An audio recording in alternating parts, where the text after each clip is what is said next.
नमस्कार, दिन भर की बड़ी खबरों में आपका स्वागत है। मैं हूं आपके साथ आंचल। आज इस बुलेटिन में बात होगी दिल्ली चुनाव के नतीजों की, दिल्ली में आपकी हार के बड़े कारण की, जानेंगे यूपी में मिल्कीपुर सीट पर किसे मिली जीत, दिल्ली के नतीजों से बिहार एनडीए में क्यों शुरू हुई खटपट, देखेंगे उद्धव ठाकरे ने क्यों दी शिंदे और बीजेपी को चुनौती, और बुलेटिन के आखिर में देखेंगे जाने माने कार्टूनिस्ट इरफान की किस खबर पर पड़ी तिरछी नजर। लेकिन दिन भर की तमाम बड़ी खबरों से पहले एक नजर आज की सुर्खियों पर। महाकुंभ में दो सीएम भजन लाल और मोहन यादव ने एक साथ लगाई डुबकी। वीकेंड पर 12 किलोमीटर पहले रोक रही गाड़ी, श्रद्धालु बोले पैदल बहुत चलना पड़ रहा। पूर्व सीएम महबूबा मुफ्ती की बेटी इल्तिजा मुफ्ती का बड़ा दावा, बोली मैं और मां नजरबंद, दरवाजों पर तालों की तस्वीरें की पोस्ट, लिखा चुनाव के बाद भी कुछ नहीं बदला। तमिलनाडु की ईरोड ईस्ट सीट पर उपचुनाव के नतीजे आए सामने। डीएमके के वीसी चंद्र कुमार ने 90,000 से ज्यादा वोटों से दर्ज की जीत। जमात इस्लामी हिंद ने वक्फ संशोधन बिल पर मोदी सरकार को दी वार्निंग, बोले देश के लिए ठीक नहीं होगा, बिल को बताया धार्मिक स्वतंत्रता का हनन। ये तो थी सुर्खियां, अब बात आज की सबसे बड़ी खबर की। दिल्ली विधानसभा चुनाव के नतीजों में बड़ा उलटफेर हो गया। 26 साल से सत्ता से बाहर रही बीजेपी की सत्ता में वापसी हो गई, तो वहीं आम आदमी पार्टी ने अब तक का सबसे खराब प्रदर्शन किया। नतीजों में आपके दिग्गज चेहरों को मात मिली है। हार जीत को लेकर तस्वीर साफ होते ही सभी पार्टियों के दिग्गज नेताओं के भी बयान सामने आने लगे। तो क्या रहा दिल्ली चुनाव नतीजों को लेकर राज्य का घटनाक्रम, जानने के लिए देखिए रिपोर्ट। दिल्ली विधानसभा चुनाव में आपको करारा झटका लगा है। पार्टी के हाथ से दिल्ली की सत्ता फिसल गई है और 26 साल बाद बीजेपी ने दिल्ली में वापसी कर ली है। 70 सदस्यों वाली दिल्ली विधानसभा में बीजेपी को 48 सीटों पर जीत मिली है, जबकि आम आदमी पार्टी को 22 सीटें मिली हैं। ये लगातार तीसरा मौका है जब किसी तीसरी पार्टी या अन्य के हिस्से कोई सीट नहीं आई। दिल्ली विधानसभा में बहुमत का आंकड़ा 36 है, यानी बीजेपी को बहुमत से 12 सीटें ज्यादा मिली है। सबसे बड़ी बात तो ये कि कथित शराब घोटाला, जिसे आपकी हार का सबसे बड़ा कारण माना जा रहा है, उसे लेकर जेल जाने वाले आप चीफ अरविंद केजरीवाल और पूर्व डिप्टी सीएम मनीष सिसोदिया दोनों ही चुनाव हार गए। केजरीवाल को नई दिल्ली सीट पर बीजेपी के प्रवेश वर्मा ने 4000 से ज्यादा वोटों से चुनाव हराया, तो मनीष सिसोदिया को जंगपुरा सीट पर हार मिली। इस सीट पर बीजेपी के तरविंदर सिंह मारवाह ने 600 से ज्यादा वोटों से हरा दिया। आपके जो दिग्गज नेता चुनाव हार गए, उसमें सौरभ भारद्वाज, राखी बिडला, सत्येंद्र जैन, अवध ओझा का भी नाम शामिल है। आतिशी और गोपाल रॉय जरूर जीतने में कामयाब रहे। आतिशी तो काफी समय तक बीजेपी के रमेश बिधूड़ी से पीछे रही, लेकिन आखिर के 2 राउंड में वो आगे निकल गई। बीजेपी के जो दिग्गज नेता चुनाव जीतने में कामयाब रहे, उसमें नई दिल्ली से प्रवेश वर्मा, गांधीनगर से अरविंदर सिंह लवली, मुस्तफाबाद से मोहन सिंह बिष्ट, मोतीनगर के पूर्व सीएम मदन लाल खुराना के बेटे हरीश खुराना, रोहिणी से विजेंद्र गुप्ता का नाम शामिल है।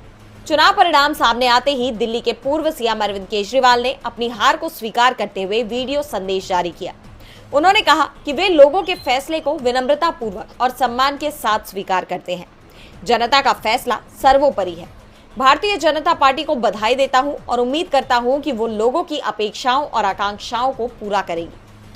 केजरीवाल ने आप कार्यकर्ताओं को शानदार चुनाव लड़ने के लिए बधाई दी है। उन्होंने कहा कि हम राजनीति में कोई सत्ता के लिए नहीं आए, हम राजनीति को एक जरिया मानते हैं जिसके लिए जनता की सेवा की जा सके। दिल्ली में आपकी हार और बीजेपी की बड़ी जीत के पीछे के कारण आपको भी दिखाई दे रहे हैं। अगर दिल्ली में कांग्रेस और आपके बीच गठबंधन हो जाता तो परिणाम भी बदल जाते, यानी जो गलती कांग्रेस ने हरियाणा में की, उसे ही आपने दिल्ली में कर दिया।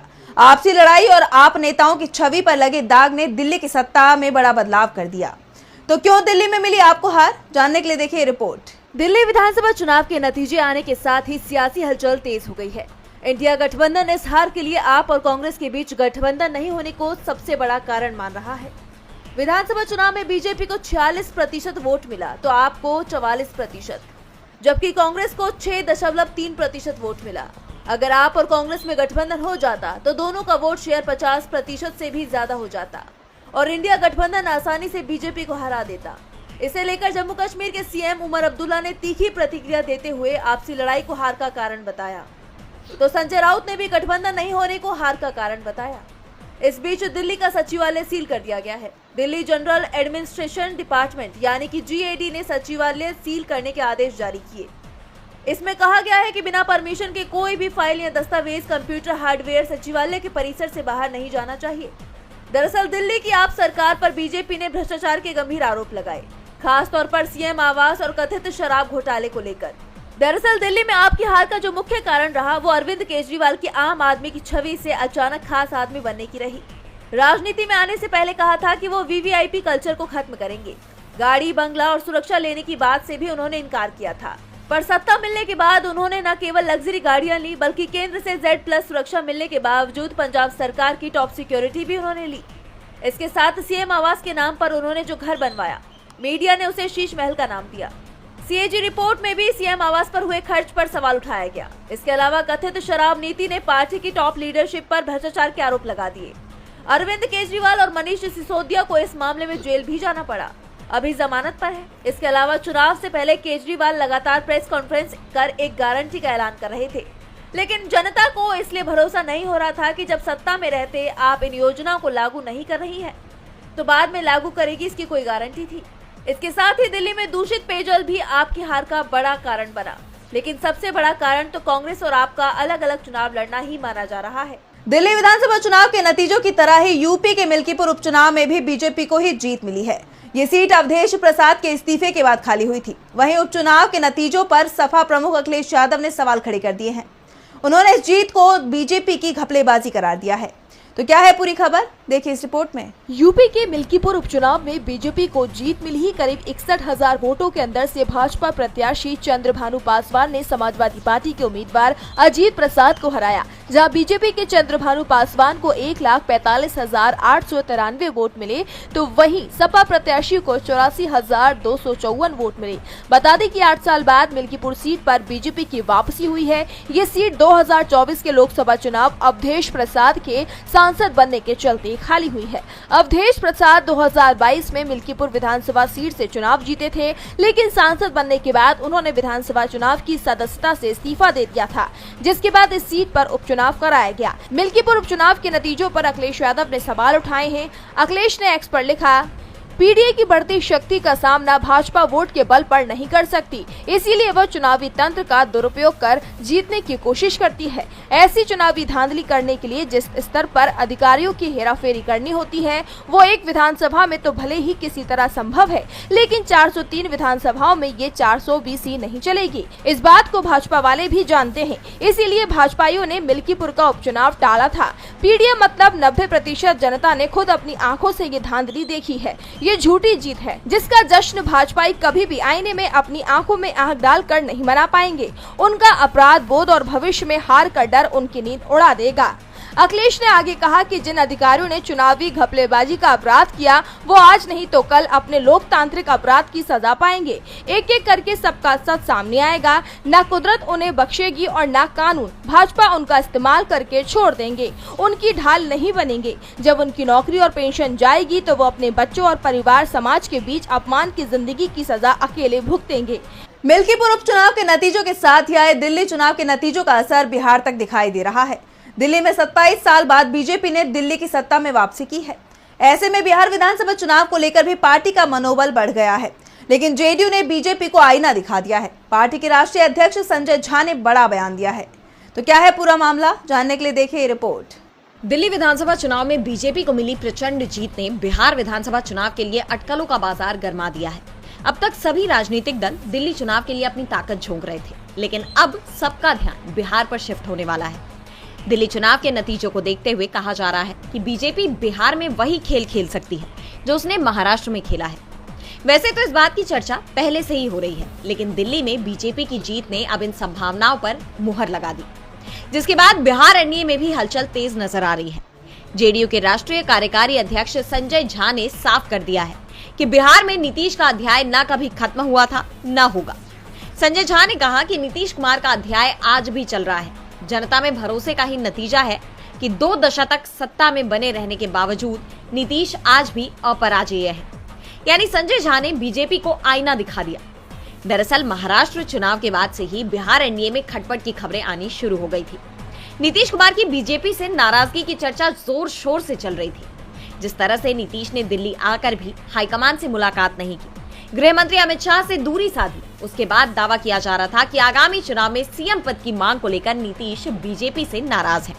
उन्हें डर इस बात का है कि अगर बीजेपी बिहार में महाराष्ट्र की तरह नतीजे लेकर आए तो नीतीश के हाथ से सीएम पद भी फिसल सकता है।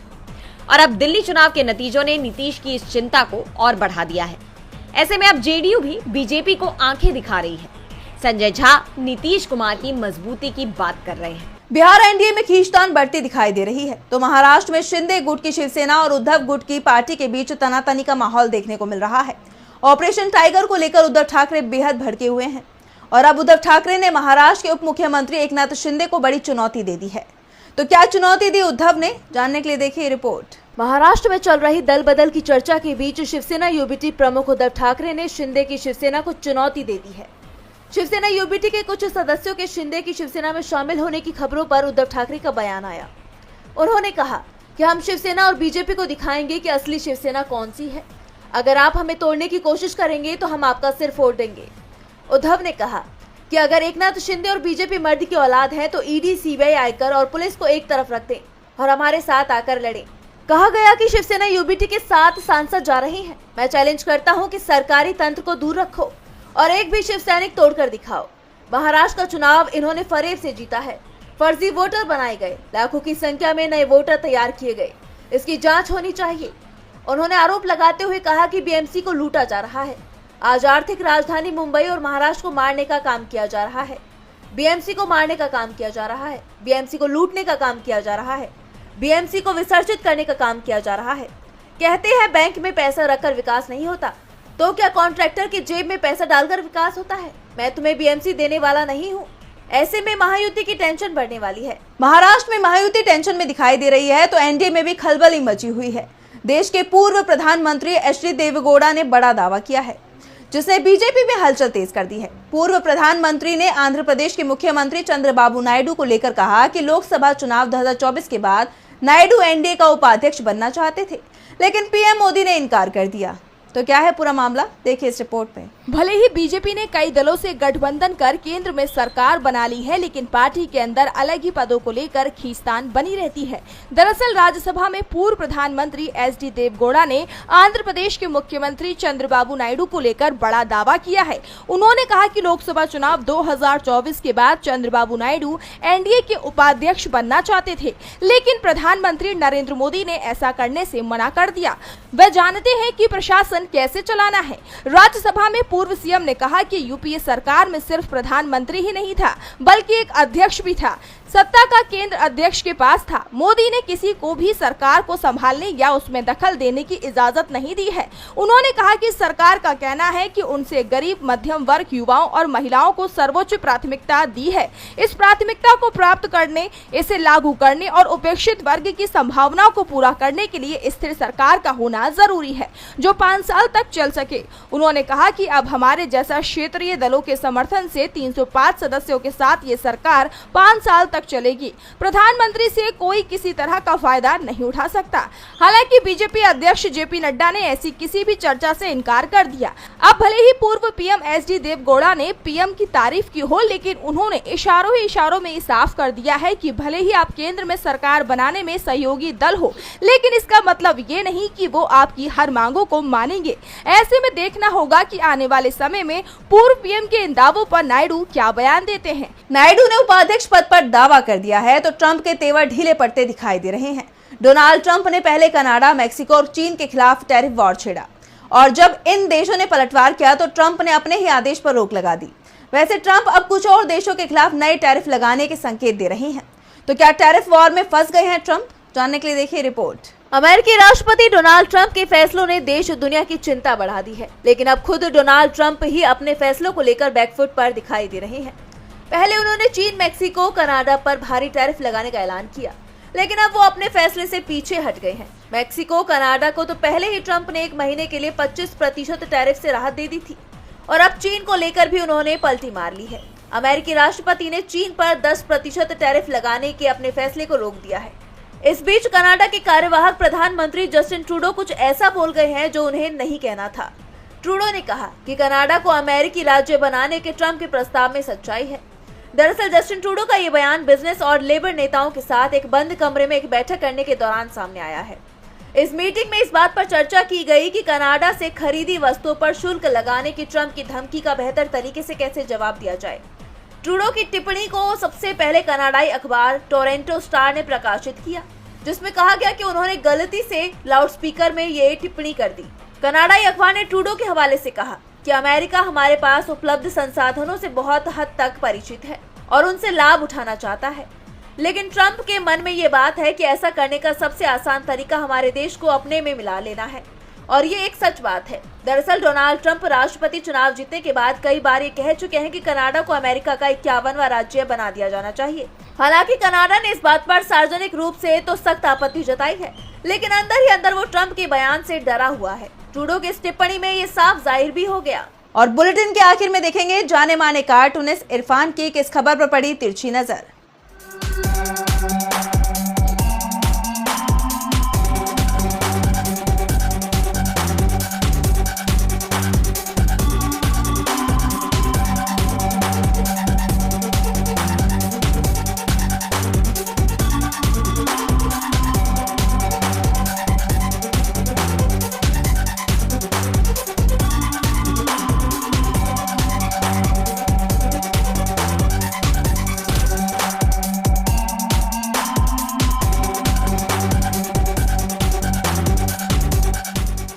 अगर दिल्ली भी अब सस्ती बिजली, फ्री इलाज और विश्व स्तरीय शिक्षा को छोड़कर मोदी जी के विकास वाले रास्ते पर निकल चुकी है, पिछले 10 सालों से वो कुछ अलग सी दिखाई पड़ रही थी, अब वो भी हमारे यूपी, बिहार, उत्तराखंड और छत्तीसगढ़ जैसे राज्यों की तरह से ही दिखाई पड़ेगी। उसके लिए हमारी बहुत बहुत शुभकामनाएं दिल्ली।